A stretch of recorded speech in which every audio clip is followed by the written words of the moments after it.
We're bringing the taste of South America to your table with a refreshing ceviche. Coming up next on the Taste of Caribe Royale.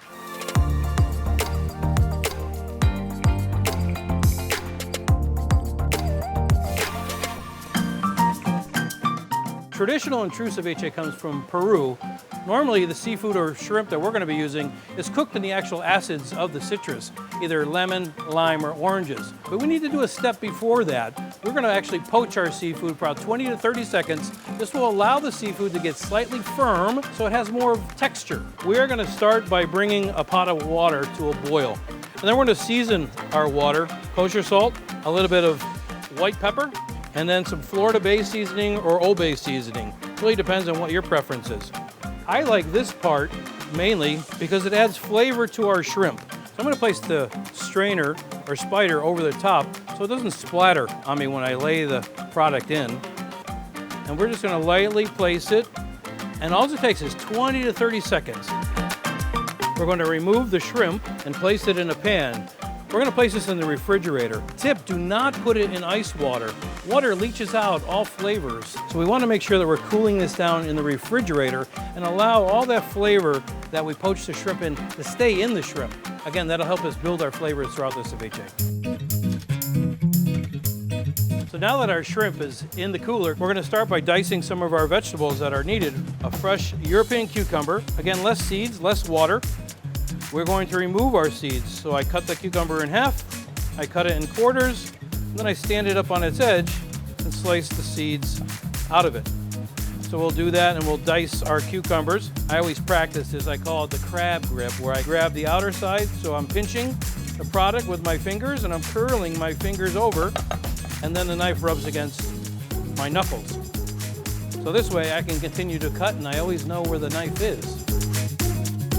Now we're going to move on to our tomato. These are nice, beautiful vine-ripe tomatoes. So I cut the tomato. So the cool thing is Mother Nature gave us a nice little line to follow when we cut it. I actually push down on the knife and then follow it right along that line. By doing that, I remove the core. And then we'll dice the tomatoes exactly the same size as the cucumbers.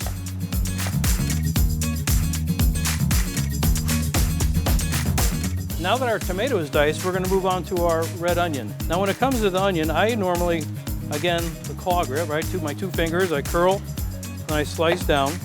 I spin it around, I cut the other side. I don't peel it from this stage. I cut the onion in half first, and then I peel the onion. Makes it a lot easier to manage and to use. Again, Mother Nature is incredible. If you follow the curvature of the onion with your knife, you'll only need 2 steps. So right, the knife is angled. Mother Nature already cut it for us one way, so all we have to do is turn it, grab our pinchers, our fingers, and crab it back. Now we got a beautiful dice. So I pulled our shrimp out of the cooler. You can see it appears raw, which it is. It's still very much like medium rare on a steak, but yet the shrimp still is a little bit raw. It'll absorb that acid that we put in there with our lemon, lime, and orange juice that we're going to add to it. I diced some fresh jalapenos. You always want to make sure you're tasting the jalapeno. It'll also aid in how much you want to put in. If you want it spicy or not too spicy. You do that a couple times, you'll figure it out. And then I have some beautiful pineapple for our garnish that we're going to put on top, and a little twist. So that's what we do here at the Caribe. So now we're going to assemble. You see a lot of liquid in the bottom of our tomatoes. Try not to get that in there. Again, the less liquid, the better. We really want our liquid to have that citrus, the lemon, the lime, and the oranges. And our fresh cilantro we're adding as well. Cilantro comes in very, very sandy, so make sure you're washing your cilantro before you're chopping. We're going to add a little bit of our salt, some of our white pepper. Black can be used if you prefer, or even red chili flakes would be great if you really want to kick it up. So now that we've got all of our ingredients mixed in, we're going to be adding our citrus, our orange juice, lemon juice, and lime juice. So before we add our avocado, we always add this right before it goes out to the guests. A couple tips with the avocado when choosing them at the store. Never grab it and squeeze it. All you're doing is damaging and bruising the inside of the avocado. The thickest part is actually the first 1.5 inches down. So if I come and check, I push my finger, and if it pushes in and gets a little soft, I know the avocado is perfectly right. So now when I cut it, I hold avocado in my hand, but if you're uncomfortable with that, you can place that on the board and work it so you're safer. Me, I've always learned, roll it in my hand, tip the heel of the knife, spin it, and then you're twisting a beautiful avocado to get the seed out. Quick with the knife. Now to get that off, just push the knife down to extract the seed. Cut the avocado into quarters, and then I peel the skin off of it. Watch, this is pretty cool. So now I just peel the skin off of the avocado. We want to make sure that these cuts and our dice is a lot larger.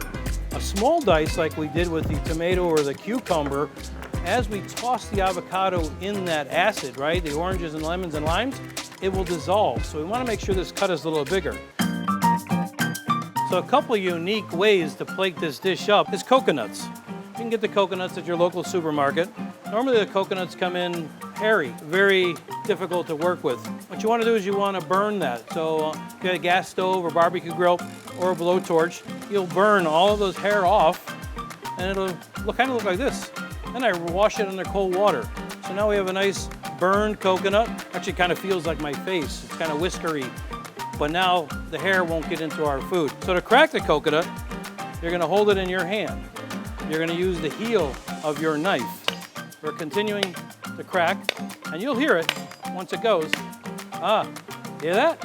Maybe a little messy, but well worth it. Now we have beautiful coconut to place our ceviche in. Now we do need something that's going to keep it from rolling around. So I'm going to place it in a vessel, we do here at Caribe, and then I'm going to place my beautiful ceviche inside the coconut.